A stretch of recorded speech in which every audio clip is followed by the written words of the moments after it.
KD creative point हमेशा की तरह इस क्लास में कुछ ऐसे क्वेश्चन लेकर आया है जो आपके एग्ज़ाम के पॉइंट ऑफ व्यू से बहुत ही महत्वपूर्ण है।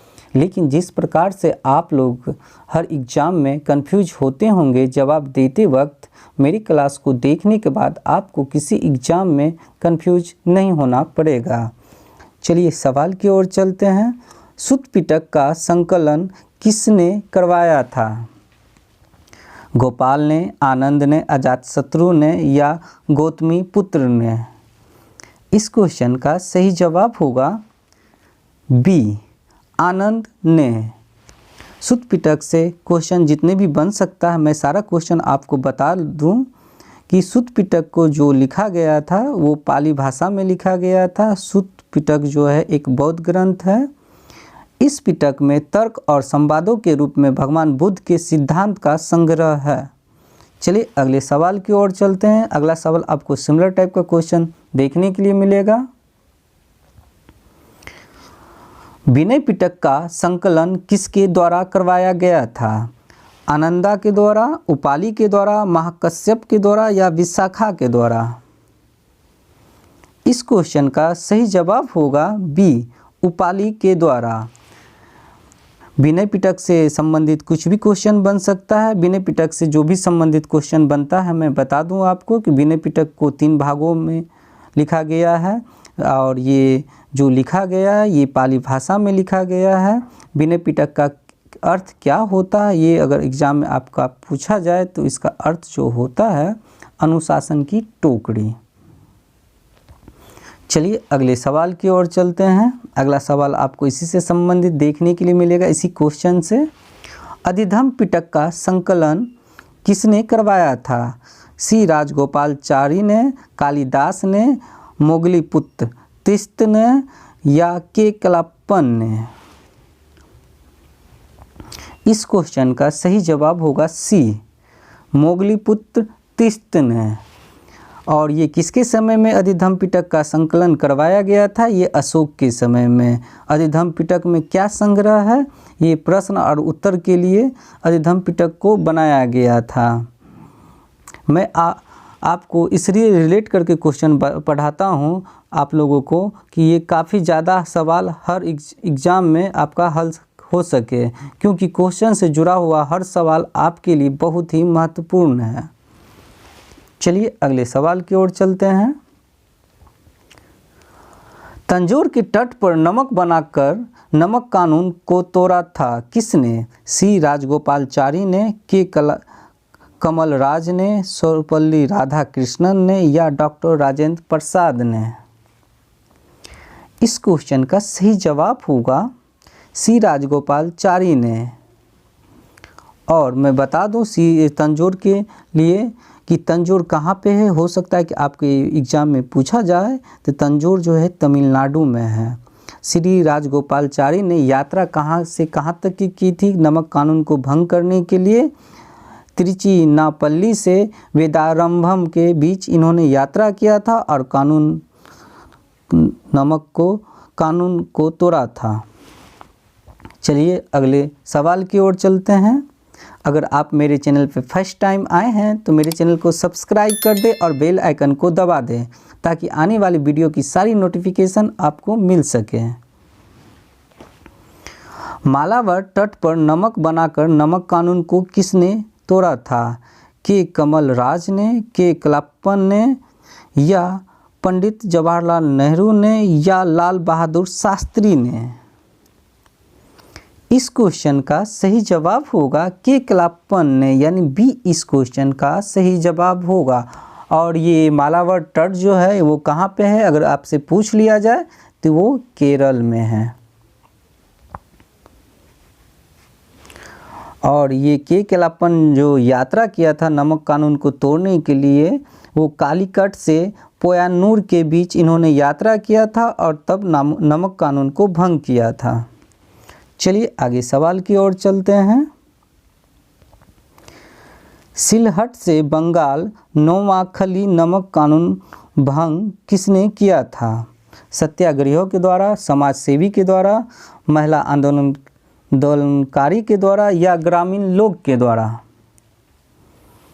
इस क्वेश्चन का सही जवाब होगा ए, सत्याग्रहियों के द्वारा सिलहट में नमक कानून को भंग किया गया था। और ये सिलहट जो पड़ता है ये असम में पड़ता है। चलिए नेक्स्ट सवाल की ओर चलते हैं। एग्जाम में क्वेश्चन कुछ भी बन सकता है, लेकिन सिमिलर टाइप का क्वेश्चन सिर्फ आपको केडी क्रिएटिव पॉइंट पे ही देखने के लिए मिलेगा। चलिए सवाल की ओर चलते हैं। गौतम बुद्ध ने किस नदी के किनारे सन्यासी रूप धारण किया था? ताप्ती नदी के किनारे, ओनामा नदी के किनारे, फाल्गु नदी के किनारे या गोमती नदी के किनारे? इस क्वेश्चन का सही जवाब होगा बी, ओनामा नदी के किनारे। ओनामा नदी जो है ये गोरखपुर जिला में है। ओमी नदी का ही प्राचीन नाम ओनामा है। और मैं बता दूं, आप लोग ध्यानपूर्वक देखिए कि अगला सवाल आपको इसी से संबंधित देखने के लिए मिलेगा, इसी क्वेश्चन से। गौतम बुद्ध को किस नदी के तट पर ज्ञान की प्राप्ति हुई थी? अब इसमें पूछा जा रहा है कि गौतम बुद्ध को जो है किस नदी के तट पर ज्ञान की प्राप्ति हुई थी? ओनामा नदी के किनारे, गोमती नदी के किनारे, ताप्ती नदी के किनारे या नर्मदा नदी के किनारे? इस क्वेश्चन में इसका जवाब नहीं है। मैं बता दूं, मैं लिख के बताता हूं कि ये जो फाल्गु नदी है, जिसको हम निरंजना नदी भी कहते हैं, वहाँ गौतम बुद्ध को ज्ञान की प्राप्ति हुई थी। और निरंजना नदी को प्राचीन काल में लीला जन नदी भी कहा गया। चलिए आगे सवाल की ओर चलते हैं। अगर मेरा वीडियो आप लोग को पसंद आ रहा हो तो इसे लाइक करें और दोस्तों के साथ शेयर करें। आप अपने दोस्तों में शेयर करें ताकि उनको भी फ़ायदा मिल सके मेरे वीडियो का। और सिमिलर टाइप का क्वेश्चन सिर्फ केडी क्रिएटिव ही पॉइंट आपको प्रोवाइड करता है। सल्तनत कालीन शासन व्यवस्था में गैर मुस्लिम से लिया जाने वाली भूमि को क्या कहा जाता है? उस्र कहा जाता है, खराज कहा जाता है, मजलिस कहा जाता है या दीवान कहा जाता है? इस क्वेश्चन का सही जवाब होगा बी, खराज कहा जाता है। सल्तनत कालीन शासन व्यवस्था में गैर मुस्लिम से जो लिया जाने वाला कर को खराज कहा जाता है। चलिए आगे सवाल की ओर चलते। आप लोग ध्यानपूर्वक देखें। हो सकता है आपके एग्ज़ाम में कुछ भी क्वेश्चन बन सकता है, इसलिए आप जो भी मैं एक्स्ट्रा फैक्ट इससे बनता है वो जो बता रहा हूँ आप उसको अपने कॉपी में राइट डाउन कर लें, ताकि आप इसको लंबे समय तक याद कर रख सकें और अपना एग्ज़ाम बेहतर दे सकें।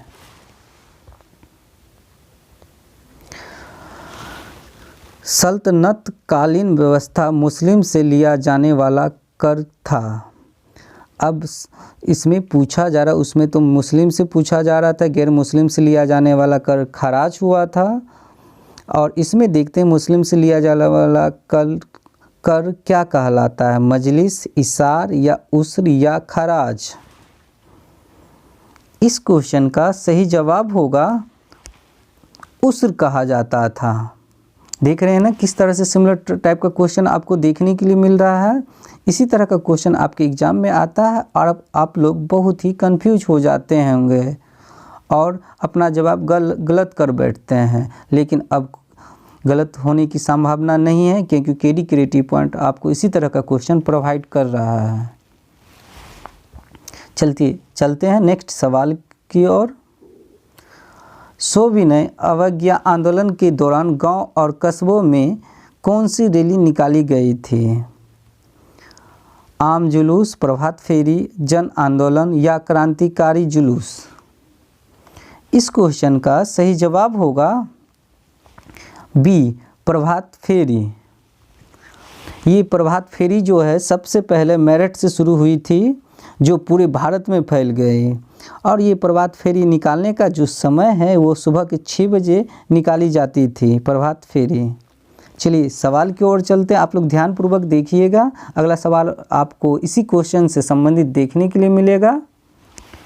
सविनय आंदोलन के लिए राष्ट्रीय संदेश के लिए आंदोलनकारियों ने क्या अपनाया था? जादुई लालटेन, कमल, रोटी या हसुआ। इस क्वेश्चन का सही जवाब होगा जादुई लालटेन। जादुई लालटेन का काफ़ी चर्चा हुआ है कि जादुई लालटेन कब प्रयोग में लाया गया था। सविनय अवज्ञा आंदोलन जब हुआ था उस समय में राष्ट्रीय संदेश के रूप में जादुई लालटेन का प्रयोग किया गया था। चलिए आगे सवाल की ओर चलते हैं। अधिधम पिटक संकलन हुआ था जैन दर्शन के लिए, बौद्ध दर्शन के लिए, सांप्रदायिक दर्शन के लिए या त्रिपिटक के लिए। इनका जो संकलन हुआ था ये हुआ था बौद्ध दर्शन के लिए। बी इस क्वेश्चन का सही जवाब होगा। चलिए अगले सवाल की ओर चलते हैं। मिलिंद पन्हो पुस्तक का संबंध किससे है? बौद्ध धर्म से, जैन धर्म से, सांप्रदायिक दर्शन से या अशोक दर्शन से। इसका सही जवाब होगा ए, बौद्ध धर्म से। मिलिंद पन्हो पुस्तक का संबंध अगर आपसे पूछ लिया जाए एग्जाम में किससे है तो ये बौद्ध धर्म से है। चलिए आगे सवाल की ओर चलते हैं। अगला सवाल आपको है, अराविडु वंश की स्थापना किसने की थी? सेंडी के द्वारा, तीवर के द्वारा, तिरुमल के द्वारा या शशांक के द्वारा। इस क्वेश्चन का सही जवाब होगा तिरुमल के द्वारा। सी इस क्वेश्चन का सही जवाब होगा। मेरे चैनल पे आपको जितने भी प्लेलिस्ट में क्वेश्चन देखने के लिए मिलेगा, साइंस पेपर का, आर्ट्स पेपर के और बीपीएससी पेपर के, सारा आपको सिमिलर टाइप का ही क्वेश्चन देखने के लिए मिलेगा। चलिए चलते हैं, नेक्स्ट सवाल आपको इसी से संबंधित मिलेगा देखने के लिए। देख रहे हैं ना, अराविडो वंश का अंतिम शासक कौन था? रंग 1 ने, रंग 2 ने, रंग 3 ने या रंग 4 ने। इस क्वेश्चन का सही जवाब होगा सी, रंग 3 के द्वारा अंतिम वंश, अराविडो का अंतिम वंश था, उसका शासक था रंग 3। चलिए अगले सवाल की ओर चलते हैं। सल्तनत कालीन शासन व्यवस्था में गुप्तचर विभाग के प्रमुख को कहा जाता था, क्या कहा जाता था? हाजी, बरीद ए मुमालिक, खालिद या खलीफा। इस क्वेश्चन का सही जवाब होगा बी, बरीद ए मुमालिक कहा गया था। सल्तनत कालीन में गुप्तचर विभाग को जो कहा गया था बरीद ए मुमालिक। चलिए आगे सवाल की ओर चलते हैं। सल्तनत कालीन में कोषाध्यक्ष को कहा जाता था, वो क्या कहा जाता था? खालिद, हाजी, पेशवा या अली बिलाल। चलिए मैं इसका जवाब बता दूं। इसका जवाब इसमें इनपुट नहीं किया गया, लेकिन मैं आपको बता दूं, इसे खजीन कहा गया। अगर आपसे पूछा जाए कि सल्तनत कालीन में कोषाध्यक्ष को कहा जाता था, वो खजीन कहा जाता था। चलिए आगे सवाल की ओर चलते हैं। एकमात्र पाली भाषा में गौतम बुद्ध की जीवनी किसने लिखी थी? आनंद के द्वारा, निदान काठा के द्वारा, चाणक्य के द्वारा या अशोक के द्वारा। इस क्वेश्चन का सही जवाब होगा बी, निदान काठा के द्वारा गौतम बुद्ध की जीवनी लिखी गई थी। आगे सवाल की ओर चलते हैं। अगला सवाल आपको इसी से संबंधित देखने के लिए मिलेगा। नागालैंड की रानी लक्ष्मीबाई किसे कहा जाता है? रानी लक्ष्मीबाई को, रानी गेदेलनु को, फूल देवी को या रानी विक्टोरिया को। इस क्वेश्चन का सही जवाब होगा बी, रानी गेदेलनु को कहा गया। रानी गेदेलनु को रानी की जो उपाधि दिया गया था वो जवाहरलाल नेहरू के द्वारा दिया गया था और इनका जन्म जो हुआ था 26 जनवरी 1915 को। और इनका अगर पूछा जाए कि इनका जन्म किस राज्य में हुआ था, वो मणिपुर में हुआ था। यह एक स्वतंत्रता सेनानी महिला थी जिन्होंने बहुत सारे लड़ाई में अपनी भूमिका निभाई थी, क्रांतिकारी लड़ाई में अपनी महत्वपूर्ण भूमिका निभाई थी। चलिए आगे चलते हैं।